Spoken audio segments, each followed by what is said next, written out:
43 લાખના બિલનો મામલો ગરમાયો। આરોગ્ય મંત્રી પ્રફુલ પાનસેરિયાની કડક કાર્યવાહી।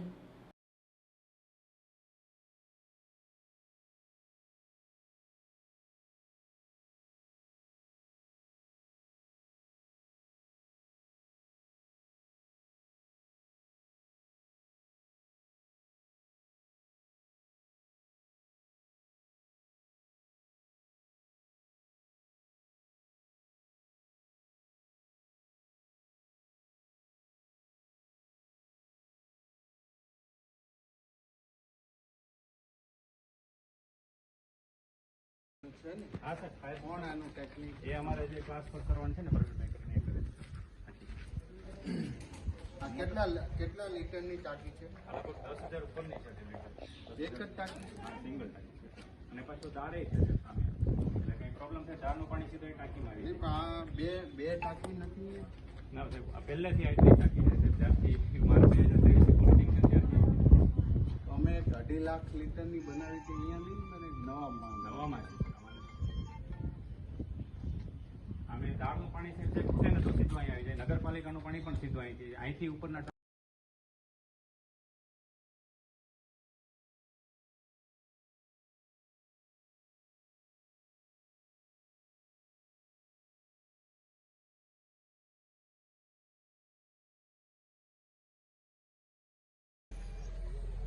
અહીંયા નાની એવી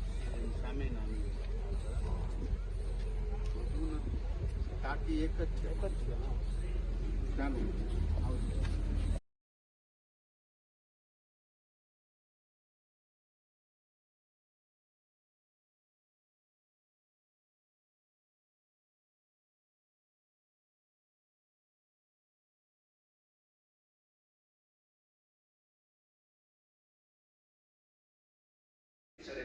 નથી ને એક સિવાયની કોઈ નવી ટાંકી બની નથી 2.5 લાખ લીટરની મોટી ટાંકી બની નથી સર એવું કેમ્પસમાં કે છે જ નહીં ઇલેક્શન બાદ તમને પણ ખ્યાલ આવશે કે આપણી કેટલી અગત્યતાઓ છે શું છે કાયદામાં બાંધછોડ કરીને એને આપેલી સત્તાનો દુરુપયોગ કરીને અમારા વરિષ્ઠ અધિકારીઓને પણ ગેરમાર્ગે દોરનારા તત્વો સાંકી લેવામાં આવશે નહીં આ પરફેક્ટ વાત છે હવે કાલેથી અમે જે એક્શન લેવાના છે લાલિયાવાડી જે કરી રહ્યા છે આ બધી જ બાબતોમાં અમે એક્શન લેશું જે તમને જાણ કરીશું હા ભાઈ અમને મૂટ કરી દો ગુજરાતના આરોગ્ય વિભાગ દ્વારા પીઆઈયુ દ્વારા અનેક હોસ્પિટલ પીએચસી સીએચસી સેન્ટર રિપેરિંગના કામો ચાલે છે પાલીતાણા સરકારી હોસ્પિટલમાં 2.5 લાખ લીટરની ભૂગર્ભ ટાંકી મંજૂર કરીને અમે વર્ક ઓર્ડર આપ્યો હતો અને મારી સરપ્રાઇઝ વિઝિટમાં પણ મેં આ ટાંકી જોવા ભૂગર્ભ 2.5 લાખ લીટરની ટાંકી જોવાનો આગ્રહ રાખ્યો ત્યારે ત્યાંના તંત્રને ખબર ન હતી કે અમારે અહીંયા ટાંકી નથી બની પરંતુ ત્યાંના એન્જિનિયર કાર્યપાલક મેહુલ દવે અને નાયબ કાર્યપાલક ઇજનેર એવી કાલિયા દ્વારા અહીંયા બિલ પાસ કરવા માટે એજન્સી ધર્મનંદન કન્સ્ટ્રક્શન સાથે મેળાપણી કરી 2.5 લાખ લીટરની ટાંકી બનાવી જ નથી અને બિલ મંજૂરી કરવા માટે જ્યારે અહીં આવ્યું ત્યારે અમારા પીઆઈયુ વિભાગના અધિકારીશ્રીઓ મારા વિઝિટમાં પણ મેં આ ટાંકી ક્યાંય જોઈ ન હતી સંપૂર્ણ તપાસ કરતા ત્યાં ટાંકી બની જ નથી અને 55-56 લાખનું બિલ અહીંયા મંજૂર કરવા માટે આ બંને એન્જિનિયરો અને ધર્મનંદન કન્સ્ટ્રક્શન સાથે મળીને જ્યારે આ કૌભાંડ રચ્યું છે ત્યારે કાર્યપાલક ઇજનેર અને નાયબ કાર્યપાલક ઇજનેર બંનેને ફરજ મોકૂફી આજે કરી દેવામાં આવી છે એમને સસ્પેન્ડ કરી દેવામાં આવ્યા છે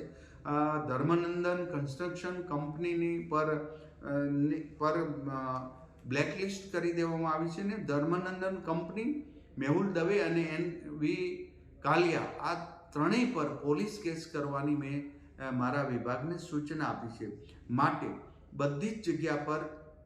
ચાલતા કામોમાં કોઈ પણ ગુણવત્તામાં કંઈ પણ કચાશ કરશે તો પણ દંડ થશે અને સસ્પેન્ડ થશે બ્લેકલિસ્ટ થશે અને જેઓ બનાવીને આ રીતનું કૌભાંડ કરી રહ્યા છે એમને પણ દંડ આપવામાં આવી રહ્યો છે ત્યારે આજે અમારી ટીમ કોઈ એવું ન સમજે કે નાના વિસ્તારની અંદર ચાલેલી કામગીરી એમ જ ચલાવી લેશું. અમે ગમે ત્યાં સરપ્રાઇઝ વિઝિટમાં જશું, આવું ગોતીશું અને અમે સરકારના પાયે સમાજ લોકોના પાયે પૈસાનો હિસાબ અમે આ લોકો પાસે માંગીશું. ગરીબ દર્દીઓ માટેની સવલતમાં આટલી મોટી એ ખરાબ વૃત્તિના લોકો જ્યારે આવું કામગીરી કરતા હોય ત્યારે સરકાર પણ સખ્ત એક્શન લેશે ને લેશે. હજી જે સારી કામગીરી કરે છે ને એનું હું અભિનંદન પાઠવું છું, પરંતુ બિલકુલ બનાવવાનું 2.5 લાખ લીટરની પાણીની ટાંકી બનાવ્યા વગર જ બિલ મૂકવું, આ તો ગંભીર એમનું કૃત્ય છે. અમને પોલીસ કેસ પણ કરવામાં આવશે, સસ્પેન્ડ પણ કરી દેવામાં આવશે અને બ્લેકલિસ્ટ કરી દેવામાં આવશે.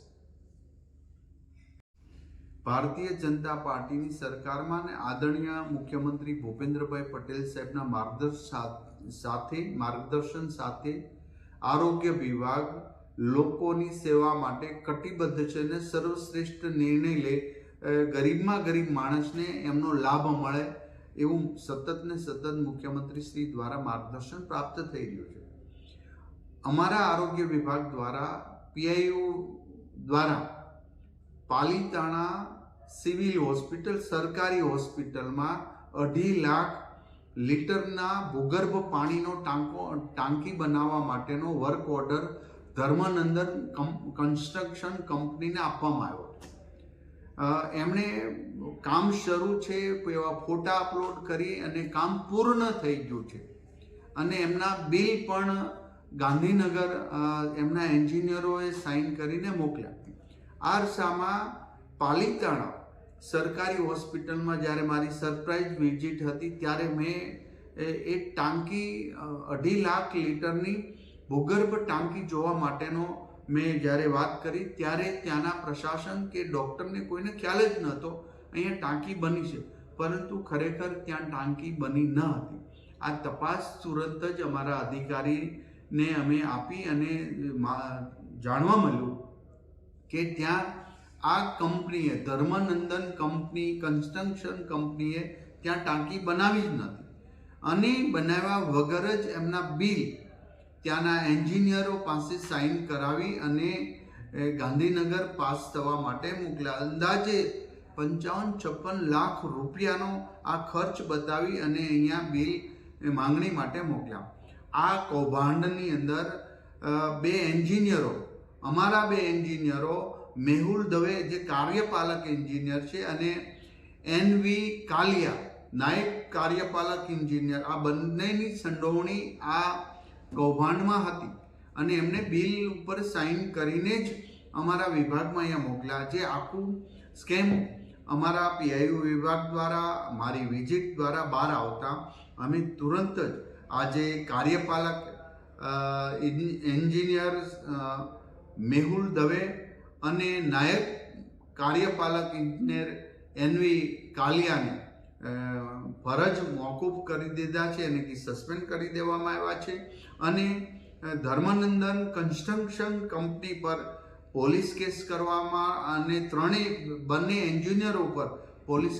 કેસ કરવાની સૂચના આપવામાં આવી છે અને આ કંપનીને બ્લેકલિસ્ટ કરવામાં આવી છે. હજી અમારા વિભાગમાં દરેક જગ્યાએ ચાલતી કામગીરીમાં અમે ગાંધીનગરથી નિગ્રહ રાખશું. એક પણ માં ગડબડી કરી તો કોઈને છોડવામાં આવશે નહીં, કારણ કે આ દાદાની સરકાર છે. અમે હંમેશા માટે લોકોપયોગી કામ થઈ રહ્યા હોય, પરંતુ આવા મોટા કૌભાંડ કરવાના અથવા તો કામ કરીને ગુણવત્તામાં જો કોઈ પણ કચાશ રહેશે તો આ જ રીતે તમામ લોકો ઉપર એક્શન લેવામાં આવશે, પોલીસ કેસ કરવામાં આવશે અને સસ્પેન્ડ પણ કરવામાં આવશે. માટે અમારા આરોગ્ય વિભાગના જેટલી hospital, PSC centre, CSC centre, કોઈ એવું ન સમજે કે કચ્છના ખૂણામાં કે ડાંગના ખૂણામાં અમારું PSC સેન્ટર બની રહ્યું, અહીંયા કોઈ આવશે નહીં. અમે ચોક્કસ પ્રકારે અમે જશું. તમે સૂતા હશો ત્યારે અમારી સરપ્રાઇઝ વિઝિટ ત્યાં થઈ ચૂકી છે.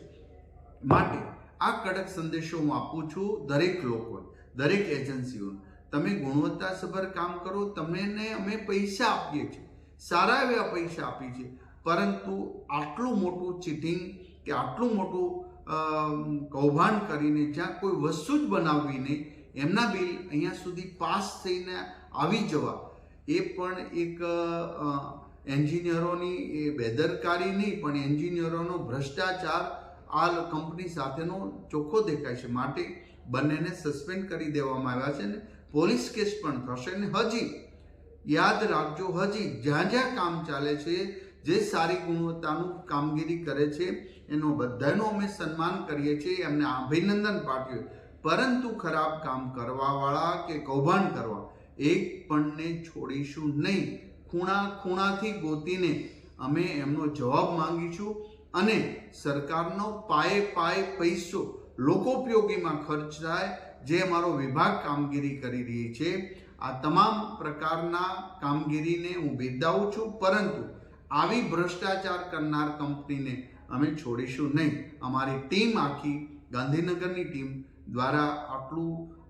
કામગીરી થઈ છે, એ ટીમને પણ હું અભિનંદન આપું છું. અને હજી જ્યાં જ્યાં સરપ્રાઈઝ અમારી મિટિંગ હશે, વિઝિટ હશે, ત્યાં અમે ચોક્કસ પ્રકારે સરકારે કરેલી કામગીરીનો અમે હિસાબ માંગીશું. અમે ચોક્કસ એની મુલાકાત લેશું અને અમે જોઈશું.